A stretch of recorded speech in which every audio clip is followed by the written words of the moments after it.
Today we hear a lot about the term security. Nuclear security, securing ourselves against the threat of terrorism, projecting military force in order to achieve security, or so we think. But what makes us feel secure? What makes you feel secure? What keeps us from harm?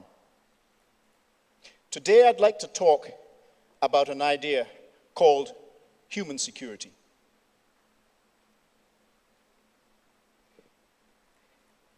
Given the extent and nature and pattern of the threats that we really face on this planet, if you believe what climate science tells you, and if you believe what we read in terms of the damage that we are doing to our planet, there is a real role for us to be considering other forms of security, ultimate forms of security.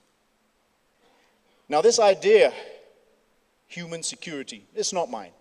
It was popularized about 20 years ago by the UN Development Program. But it is something which I hope will be able to infuse you with a new sense of how we ought to be treating the concept of security when we hear about it on television or any of the other news feeds that come to us and you hear that word security, security. So let's unpack it a little bit. Let's talk about how this concept of security differs somewhat from traditional forms of security, which tend to emphasize the state, the institutions of the state, alliances, borders, territory, weapons. Leave that to one side and go beyond that to where human security focuses, the individual, the well-being of the individual, whether a person has a job to live in dignity, whether a person can access food that's cheap enough, that's accessible, that's good quality. Can the person access a glass of water? Is there health in that person's life? These are all elements of human security. Education, especially for girls, to give them choice and voice, and thereby assure their own security. But most of all, ensuring that we have a safe habitat in which to live, a safe environment where our future generations can live and move comfortably and safely. We have tried on this planet, the community of nations, to look for goals. The last time that we had a really big effort to make that connection between where we came from and security was when the United Nations was founded about 70 years ago. At that time, rising from the smoldering ashes of the Second World War, we as a community of nations set for ourselves a goal that had 4 elements. They're right there in the preamble to the Charter. You can read them. And they still inspire me to work with the United Nations.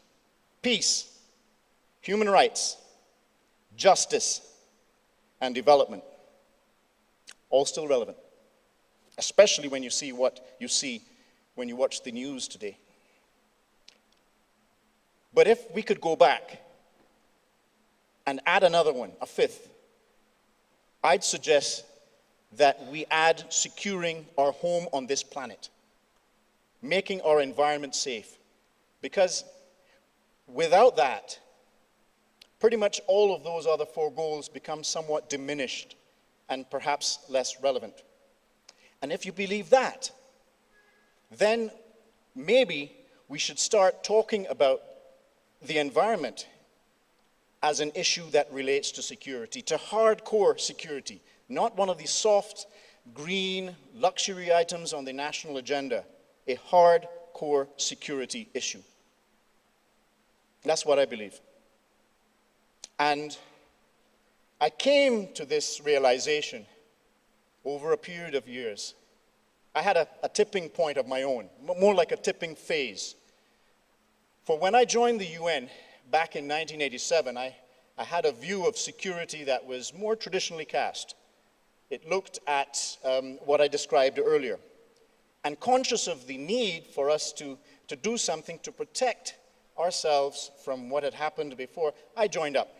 I became a drug control officer for the United Nations, and I spent many, many years in countries in Africa and Asia predominantly. And during those years, I was focusing largely on variations on one issue, slavery. The slavery of people to chemicals and addiction and the damage and destruction that that causes in people's lives. And slavery of people to other people through human trafficking, which was another area of work that we dealt with. Saw some pretty horrifying things and tried to make a contribution. But as all of that was happening, I started to wonder whether I was in fact, in some cases, not all, but some, working with colleagues to deal with a symptom of a problem rather than the problem itself. Why would I think that? I say this because when you consider what drives people to extremes, what drives people to get up and move and migrate and become vulnerable, those are the forces that allow others to take advantage of them, to convince them to become drug couriers, to convince them that they should migrate and come crashing into the lives of other people, causing other problems. Some of the drivers that I observed in various places on the planet were overpopulation, the pressure of population driving people to the shanty towns, poor resource management, driving people away from areas that they had lived in habitually for centuries to find new homes, but in doing so, entering other people's comfort zones, creating tension and creating pressure and the possibility of conflict. So I saw these connections and I started to think maybe I should be looking at other dimensions. And that's when I took my new job and I look around within the country that I'm privileged to serve in, and I see some of those dimensions here as well as other parts of the Middle East. I see those dimensions in the face of a gentleman like this one. This gentleman's name is Hussein Khekha, and he is a resident of Sistan va Baluchistan in the southeast part of Iran, which is essentially a desert area on the border between Afghanistan, Iran, and Pakistan. But get this, Hussein is a fisherman. He's a fisherman in the wetlands called the Hamoons. And these wetlands have been there for centuries. They have allowed Hussein and others like him, his family, his relatives, friends, to carry out a sustainable livelihood. But Hussein has a problem with security. He has a problem with human security. He cannot feed his family. Why can he not feed his family? For years, he was operating in an environment like this one, where there is bountiful water, there are fish, there is a way of bringing life to people. But that is no longer the case, because upstream in Afghanistan and part of Iran, which still feeds the Hamoons, the water is being siphoned off for agriculture. This is what Hussein faces now. What you see on screen is a barren desert area with a lot of dead fish, fish that could have fed Hussein's family. I was driving there about 3 months ago. As we were going 30, 40 kilometers into what used to be wetlands, the vehicle was kicking up dust in all of the cars, so there was a massive cloud of dust as we were driving. That is what made Hussein cry when I saw him a year ago. That is the cause and root cause of his human insecurity.